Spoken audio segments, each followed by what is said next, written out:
Nu sunt pro Iasmina, ca să mă înțelegeți, dar îmi place când se întâmplă asta în emisiune ca să văd ce reacții se obțin. Știi ce zic, Ianis? Adică să te facă să te uiți. Să te facă să te uiți, să vezi reacția, să vezi ce îi zice Mantea, să vezi cum reacționează producția la genul ăsta de comportament. Pentru că eu, indiferent de ce s-a întâmplat, eu niciodată n-am dat în producție.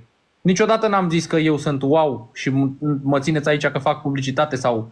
Dacă, cum a zis Iasmina, că dacă mă dați afară nu face bine emisiunii. Frate, te dau afară, nimeni nu e de neînlocuit. Ai plecat direct pe la revedere. Crezi că nu mai are canal de bani? Eu cred în sinea mea că sezonul 3 a fost extraordinar de văzut, de privit. A avut și audiență de 3 ori mai mare decât are sezonul ăsta. Și eu cred că ratingul per concurent a fost mult mai puternic, a fost concurenți mai șmecheri sezonul trecut decât sezonul ăsta. Și ne-au dat afară, adică n-au ținut cont. S-au făcut 10 eliminări, 10 descalificări.